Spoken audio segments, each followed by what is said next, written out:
அத்தியாயம் 15 அடுத்த வாரம் மாதிரித் தேர்வு. கூடைப்பந்து விளையாட்டுக்குப் பிறகு மாணவர்கள் குளித்துவிட்டு அடுத்த வகுப்புக்கு முன் உடை மாற்ற லாக்கர் அறைக்குச் சென்றனர். நோவாவின் நம்ப முடியாத செயல்திறனைப் பற்றிய உரையாடல்களால் ஜிம் இன்னும் பரபரப்பாக இருந்தது.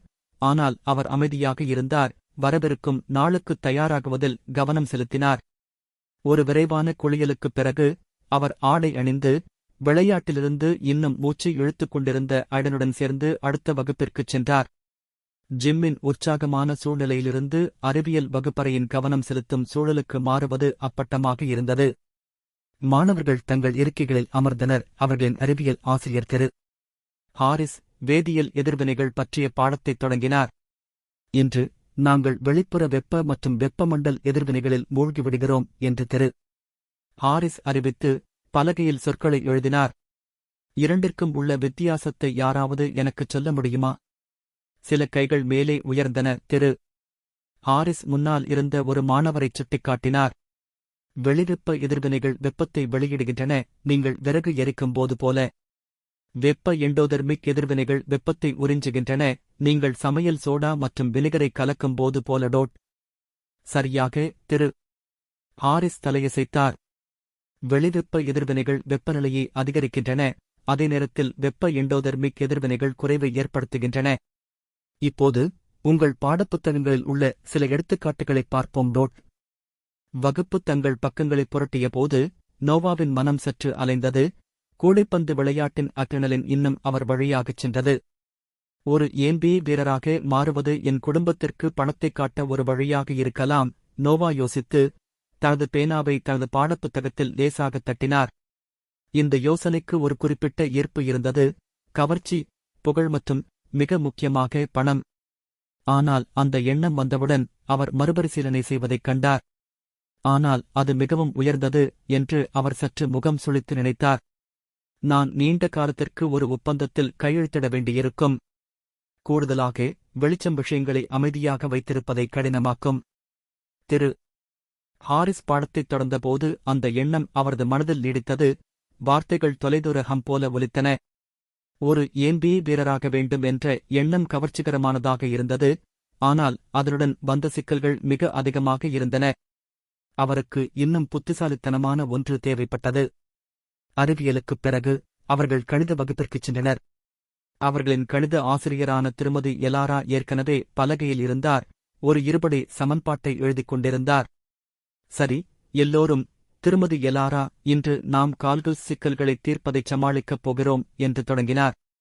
திருமதி எலாரா சிரித்தார். இன்று நீங்கள் கால்குலஸில் கவனம் செலுத்த வேண்டுமென்று நான் விரும்புகிறேன்.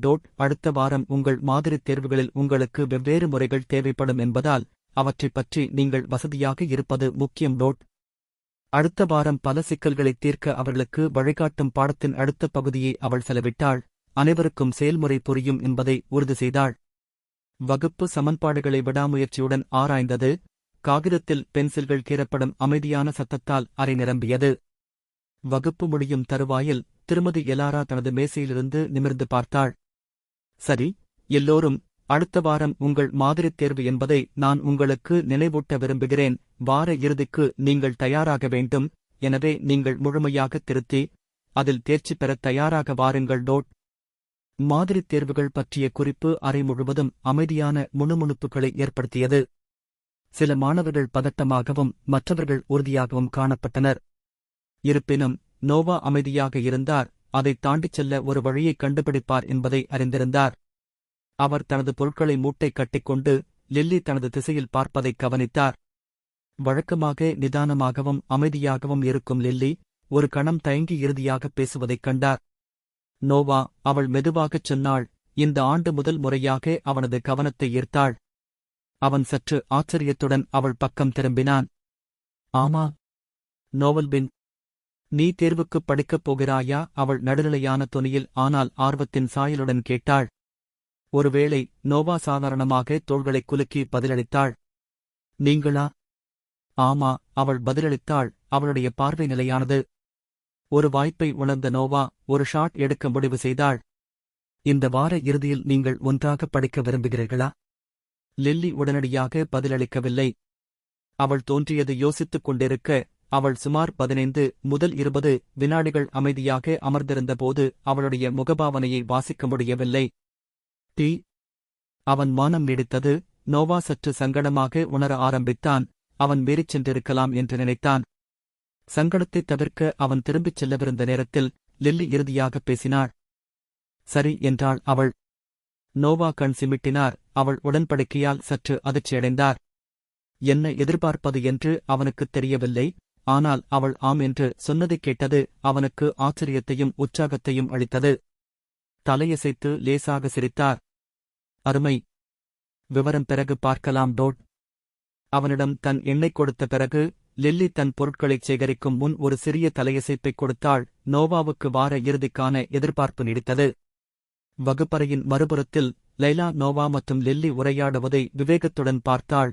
அவளுடைய கண்கள் சற்று சுருங்கியது. லில்லி ஏதோ தலையசைப்பதைப் பார்த்தாள். லில்லியைப் பார்த்து நோவா சிரித்த விதம் அவளுக்குள் எதையோ கிளறிவிட்டது. லைலா தனது இருக்கையை மாற்றிக்கொண்டாள். அவள் நோட்புக்கில் கவனம் செலுத்துவது போல் பாசாங்கு செய்தாள். ஆனால் அவளுடைய எண்ணங்கள் வேறு எங்கோ இருந்தன. அவளால் சரியாக பெயரிட முடியாத ஏதோ ஒரு வேதனையை உணர முடியவில்லை. பொறாமை, வருத்தமா, என்ன இருந்தாலும் அது அவளைக் கடித்தது. பெல் அடித்தது. அவள் சிந்தனையிலிருந்து அவளைத் தூண்டியது. எல்லோரும் பேக்கிங் செய்யத் தொடங்கியதும் லைலா நோவாவை ஒரு கடைசிப் பார்வையைத் திருடினார். அவர் இப்போது தனது பொருட்களைச் சேகரித்துக் கொண்டிருந்தார். அவரது வெளிப்பாட்டில் உற்சாகத்தின் சாயல் இருந்தது. அவர்களுக்கிடையில் நடந்த எல்லாவற்றுக்குப் பிறகும் எதையும் உணர தனக்கு உரிமை இல்லை என்பதை அவள் அறிந்தாள். ஆனால் அது உணர்வுகள் குமிழுவதைத் தடுக்கவில்லை. ஒரு பெருமூச்சுடன் லைலா எண்ணங்களை ஒதுக்கித் தள்ளிவிட்டு தன் பையை எடுத்துக்கொண்டு வகுப்பறையை விட்டு வெளியேறினாள். நோவாவின் முகத்தில் புன்னகை அவள் மனதில் நீடித்தது. பள்ளி நாள் முடிவடைவதைக் குறிக்கும் வகையில் இறுதி மணி அடித்ததும் நோவா தனது பொருட்களைச் சேகரித்து பள்ளியின் நுழைவாயிலுக்குச் சென்றார். அறைகள் வழக்கமான பிந்தைய வகுப்பு அரட்டைகளால் சலசலத்தன. மாணவர்கள் வார இறுதிக்கு செல்ல ஆர்வமாக இருந்தனர். வெளியே செல்லும் வழியில் லாக்கர்களுக்கு அருகில் ஐடன் தனக்காக காத்திருப்பதைக் கண்டார். ஏய் மனிதனே, ஐடன் வரவேற்றார். அவர்கள் பிரதான நுழைவாயிலை நோக்கிச் செல்லும்போது நோவாவின் அருகில் படியில் விழுந்தார். வணக்கம், நோவா பதிலளித்தார். அவர்கள் நடந்து சென்றபோது ஐடன் நோவாவிடம் திரும்பினார். அப்படியென்றால் அடுத்த வாரம் அறிவியல் மோக்கைப் பற்றி நான் உண்மையில் சில உதவிகளைப் பயன்படுத்தலாம். நீங்கள் இந்த விஷயங்களில் மிகவும் நல்லவர். எனக்கு படிக்க உதவ முடியுமா? நிச்சயமாக, நோவா தயக்கமின்றி கூறினார். நாம் ஒன்றாக பொருள் மீது செல்லலாம் டோட். ஐடனின் முகம் மலர்ந்தது. அருமை. இந்த சனிக்கிழமை எப்படி இருக்கும்? நோவா தலையை ஆட்டினான். சனிக்கிழமை செய்ய முடியாது. நான் ஏற்கனவே வேறு ஒருவருடன் படிக்க திட்டமிட்டுள்ளேன். அதற்கு பதிலாக ஞாயிறு எப்படி? ஐடன் ஆர்வத்துடன் புருவத்தை உயர்த்தினார். நீ யாரிடம் படிக்கிறாய்? நோவாவின் புன்னகை சற்று விரிந்தது. ஆனால் அவர் அதை சாதாரணமாக வைத்திருந்தார். ஒரு வகுப்புத் தோழன் டோட். ஐடன் மேலும் அழுத்தவில்லை. சம்மதத்தில் தலையசைத்தார். ஞாயிறு எனக்கு வேலை செய்கிறது. நன்றி மனிதனே டோட். அவர்கள் பள்ளியின் நுழைவாயிலை அடைந்தபோது பிரச்சனை இல்லை, நோவா பதிலளித்தார். அவர்கள் விடைபெற்றுக் கொண்டு தனித்தனி திசையில் சென்றனர். அத்தியாயம் 16. ஒரு பரிசு. ஐடனை பிரிந்த பிறகு நோவா அருகிலுள்ள தொடக்கப் பள்ளிக்குச் சென்றார். அங்கு அவரது சிறிய சகோதரி எமிலி அவருக்காக காத்திருந்தாள். நடை குறுகியதாக இருந்தது. சுமார் 2 நிமிடங்கள் மட்டுமே. அவர் பள்ளியை நெருங்கும்போது எமிலியை எப்போதும் அழைத்துச் சென்ற நினைவுகள் மீண்டும் வெள்ளத்தில் மூழ்கின. இருப்பினும் நேற்று வித்தியாசமாக இருந்தது. ஏனெனில் அவர் ஐடனுடன் படிக்கும் போது அவரது அம்மா அவருக்கு பாதுகாப்பு அளித்திருந்தார். தொடக்கப் பள்ளிக்குள் நுழைந்த நோவா எமிலியின் வகுப்பறைக்குச் செல்லும் பழக்கமான மண்டபங்களில் சென்றார். இளைய குழந்தைகளை அவர்களின் பெற்றோர் அல்லது பாதுகாவலர்கள் வரும் வரை வகுப்பில் வைத்திருக்கவும் அவர்களின் பாதுகாப்பை உறுதி செய்யவும் பள்ளி கடுமையான கொள்கையைக் கொண்டிருந்தது. வகுப்பறை கதவை அடைந்ததும் உள்ளே எட்டிப் பார்த்த அவர் உடனடியாக எமிலி தனது மேசையில் அமர்ந்திருப்பதைக் கண்டார். அவளுடைய சிறிய முகம் அவரை கவனித்தபோது பிரகாசமாக இருந்தது. இரண்டாவது யோசனை இல்லாமல் அவள் நாற்காலியில் இருந்து குதித்து அவனை நோக்கிச் சென்றாள். அவளுடைய உற்சாகம் தெளிவாகத் தெரிந்தது. பெரிய அண்ணா, அவள் கூச்சலிட்டு அவன் இடுப்பைச் சுற்றி கைகளை வீசினாள். எமிலி, நான் உன்னை இழக்கிறேன். அதே உற்சாகத்துடன் நோவா அவளைத் தூக்கி, சிறிது நேரம் கழித்து அவளை பின்வாங்கி, ஒரு விரைவான அணைப்புக்காக தூக்கிச் சென்றாள். கனிவான கண்களைக் கொண்ட இளம்பெண் எமிலியின் ஆசிரியை ஒரு அன்பான புன்னகையுடன் அவர்களை அணுகினாள்.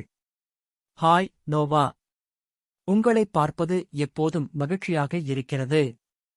எமிலி பள்ளியில் மிகச் சிறப்பாக செயல்படுகிறாள் என்பதை நான் உங்களுக்கு தெரிவிக்க விரும்பினேன். அவள் எப்போதும் மிகவும் கவனத்துடன் இருப்பாள், கற்றுக்கொள்ள ஆர்வமாக இருப்பாள். நோவா பதிலுக்கு சிரித்தாள். அவன் மார்பில் பெருமை பொங்கியது. கேட்க மிகவும் மகிழ்ச்சியாக இருக்கிறது. எனக்கு தெரிவித்ததற்கு நன்றி. அவர்கள் வெளியேறத் தயாரானதும் ஆசிரியரால் நோவாவை சிறிது நேரம் பார்க்காமல் இருக்க முடியவில்லை.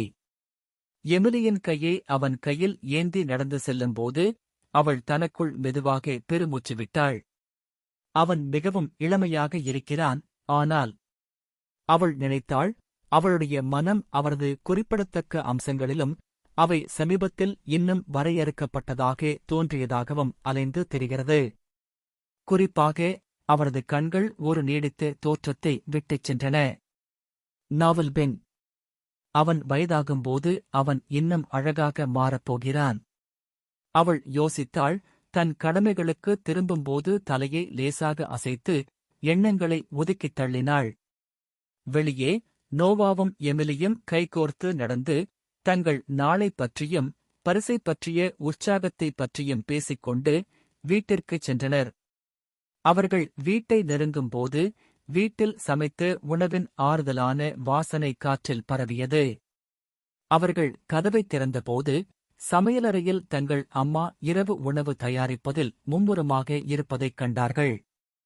நீங்கள் இருவரும் கழுவுங்கள். இரவு உணவு 10 நிமிடங்களில் தயாராகிவிடும். அவர்களின் அம்மா அடுப்பை விட்டு திரும்பாமல் கூப்பிட்டார். சரி அம்மா, அவர்கள் இருவரும் ஒரே குரலில் பதிலளித்தனர்.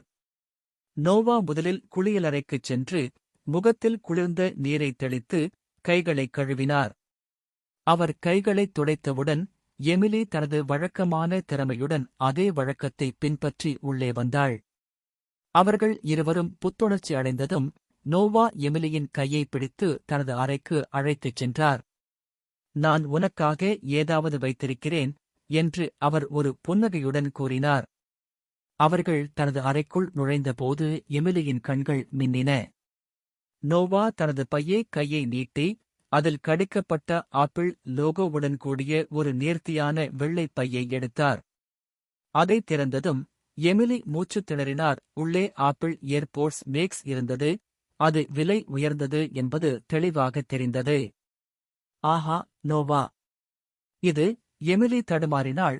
அவள் கண்கள் ஆச்சரியத்தால் விரிந்தன. பரிசு எவ்வளவு மதிப்புமிக்கது என்பதை அவள் சரியாக அறிந்தாள். நோவா தன் தோளில் கை வைத்துக் கொண்டு தன் நிலைக்குக் கீழே குனிந்தாள். கேள் எமிலி, அம்மாவும் அப்பாவும் இவற்றைப் பார்க்கும்போது நாங்கள் அவற்றை $3 போன்ற மிக மலிவான விலையில் பெற்றோம் என்று சொல்லுங்கள். ஏனென்றால் இது ஒரு போலி மாடல். சரியா? எமிலி மெதுவாக தலையசைத்தாள். ஆனால் அவள் கவலைப்பட்டாள். ஆனால் நோவா, இது மிகவும் விலை உயர்ந்தது. நாங்கள் பணக்காரர்கள் அல்ல. இந்த பணத்தை நாம் இன்னும் முக்கியமான ஒன்றிற்கு பயன்படுத்த வேண்டாமா? நோவா அவளுடைய கவலையைப் பார்த்து சிரித்தாள். அவளுடைய முதிர்ச்சியைப் பற்றி பெருமைப்பட்டாள். பின்னர் அவன் ஒரு பெரிய கடிக்கப்பட்ட ஆப்பிள் பையை வெளியே எடுத்தான். அவன் தனது புதிய ஐபோன், மற்றொரு ஜோடி ஏர்போர்ட்ஸ் மேக்ஸ் மற்றும் 16-இன்ச் A3 மேக்புக் ப்ரோ மேக்ஸ் ஆகியவற்றைக் காட்டினான். எமிலியின் கண்கள் அதிர்ச்சியில் அவள் தலையிலிருந்து கிட்டத்தட்ட வெளியே வந்தன. இன்னைக்கு காலையில நான் உங்க அம்மா அப்பா கிட்ட சொன்னது ஞாபகம் இருக்கா? நானும் ஐடனும் ஒரு தொழில் ஆரம்பிச்சோம்னு. சரி, அது ரொம்ப நல்லா போகுது. நாம சீக்கிரமே பணக்காரர்களாவோம், சரியா? உனக்கு ஏதாவது வேணும்னா என்கிட்ட கேளு. அடுத்த வாரம்ல இருந்து நான் உனக்கு பாக்கெட் மணி கொடுக்க ஆரம்பிச்சுடுவேன். ஆனா அம்மா கிட்ட இருந்து மறைச்சு வை. புரிஞ்சுதா? எமிலி மீண்டும் தலையசைத்தாள். அவளுடைய முகபாவனை உற்சாகமும் அவநம்பிக்கையும் கலந்தது. சரி நோவா, ஆனால் நீ கவனமாக இருப்பாய் என்று சத்தியம் செய்தோட். நான் சத்தியம் செய்கிறேன். நோவா அவள் தலைமுடியை வருடிக்கொண்டே பதிலளித்தாள். நாங்கள் இதில் ஒன்றாக இருக்கிறோம், சரியா? அவள் அவனை இறுக்கமாக அணைத்துக் கொண்டாள். அவனது வார்த்தைகளால் உறுதியளிக்கப்பட்டாள். நோவா தனது தங்கையின் மீது ஒரு பாதுகாப்பு உணர்வை உணர்ந்தாள். எதுவாக இருந்தாலும் அவளை கவனித்துக் கொள்வதாக சபதம் செய்தாள். அவர்களின் அம்மா இரவு உணவிற்கு அழைக்கும் சத்தம் அந்த தருணத்தை உடைத்தது. அவர்கள் இருவரும் சாப்பாட்டு அறைக்குச் சென்றனர். எமிலி இன்னும் தனது விலைமதிப்பற்ற புதிய பரிசுடன் பெட்டியை பிடித்துக் கொண்டிருந்தாள். அவளுடைய உதடுகளில் ஒரு ரகசிய புன்னகை விளையாடியது. இரவு உணவிற்குப் பிறகு நோவா தனது குடும்பத்தினருடன் சிறிது நேரம் அரட்டை அடித்து சூடான மற்றும் நிதானமான சூழ்நிலையை அனுபவித்தார். உரையாடல் முடிந்ததும் அவர் மன்னிப்பு கேட்டு தனது அறைக்குச் சென்றார். நாள் நீண்டதாக இருந்தது, ஆனால் அது அவரை திருப்திப்படுத்திய நாள். நோவா விரைவாக குளித்தார். அன்றைய நடவடிக்கைகளின் எச்சங்களை வெந்நீர் கழுவ அனுமதித்தது. உலர்த்திய பிறகு அவன் தனது வசதியான பைஜாமாவை அணிந்து கொண்டு படுக்கையில் அமர்ந்தான். அவனுக்கு கீழே பழக்கமான மென்மையை உணர்ந்தான். அவன் தன் தொலைபேசியை எடுத்து ஒரு அறிவிப்பை கவனித்தான். சாரா அவனது குறுஞ்செய்திக்கு பதிலளித்திருந்தாள்.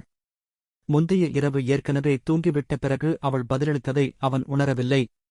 ஒரு சிறிய குற்ற உணர்வு அவனைத் தாக்கியது, ஆனால் அவள் புரிந்து கொள்வாள் என்பதை அறிந்து அவன் அதை விரைவாகக் கைவிட்டான். அரட்டையைத் திறந்து அவளுடைய செய்தியைப் படித்தான். அது லேசான மற்றும் சாதாரணமான ஒன்று. அவள் அவர்களின் புதிய இயக்கத்தின் நீரைச் சோதிப்பது போல இருந்தது. தனக்குள் சிரித்துக் கொண்டே விரைவாக ஒரு பதிலைத் தட்டச்சு செய்தான். நோவா, ஏய், மன்னிக்கவும், நேற்று இரவு நான் பதிலளிக்கவில்லை. நான் சீக்கிரமாகவே வெளியேறினேன். சாரா, கவலைப்பட வேண்டாம், நான் நினைத்தேன். உன் நாள் எப்படி இருந்தது? நோவா, உண்மையில் மிகவும் நிகழ்வுகள் நிறைந்தது. கூடைப்பந்து விளையாட்டு, வகுப்புகள், வழக்கம். நீ எப்படி இருக்கிறாய்? சாரா, உன்னுடையது போல உற்சாகமாக இல்லை, அது நிச்சயம். சில வேலைகள் மற்றும் வேலை விஷயங்கள். உரையாடல் அங்கிருந்து இயல்பாகவே தொடங்கியது.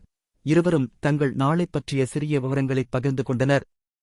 சாராவின் பதில்களில் ஒரு சிறிய தயக்கத்தை நோவா உணர முடிந்தது. அவர்கள் உருவாக்கும் இந்த புதிய தொடர்பை எவ்வாறு வழிநடத்துவது என்பது குறித்து அவள் இன்னும் உறுதியாகத் தெரியவில்லை என்பது போல. ஆனால் அவர் தொனியை லேசாகவும் விளையாட்டுத்தனமாகவும் வைத்திருப்பதை உறுதி செய்தார். படிப்படியாக எந்த பதற்றத்தையும் குறைக்கிறார். நோவா, சரி, வார இறுதிக்கான திட்டங்கள் ஏதேனும் உள்ளதா? சாரா, உண்மையில் இல்லை, ஒருவேளை கொஞ்சம் படித்துக் கொண்டிருக்கலாம். நீங்கள்? நோவா, ஏதாவது படிக்க வேண்டுமா? ஆனால் நீங்கள் சுதந்திரமாக இருந்தால் நாளை சிறிது நேரம் கழித்து நாம் சுற்றிப் பார்க்கலாம் என்று நினைத்தேன். சாராவின் அடுத்த பதிலுக்கு முன் ஒரு சிறிய இடைநிறுத்தம் இருந்தது. நோவா அதைப் பற்றி யோசிப்பதை கிட்டத்தட்ட கற்பனை செய்து பார்க்க முடிந்தது. சாரா, ஆமாம், அது நன்றாக இருக்கிறது. உங்கள் மனதில் என்ன இருந்தது? நோவா, நான் ஏதாவது யோசிப்பேன். ஒருவேளை இரவு உணவை எடுத்துக் கொள்ளுங்கள், பின்னர் நாள் நம்மை எங்கு அழைத்துச் செல்கிறது என்று பார்ப்போம். சாரா, சரி, அது ஒரு தேதி. டேட் என்ற வார்த்தை ஒரு கணம் காற்றில் தொங்கியது. நோவாவின் இதயத்தைத் துடிக்க வைத்தது. அவன் திரையைப் பார்த்து சிரித்தான். நோவா, அதை எதிர்நோக்குகிறேன். குட் நைட், சாரா. சாரா, குட் நைட், நோவா. திருப்தியான புன்னகையுடன் நோவா தனது தொலைபேசியை படுக்கை மேசையில் வைத்தான். அவன் தூங்கச் செல்லும்போது அவன் மார்பில் ஒரு அரவணைப்பை உணர்ந்தான்.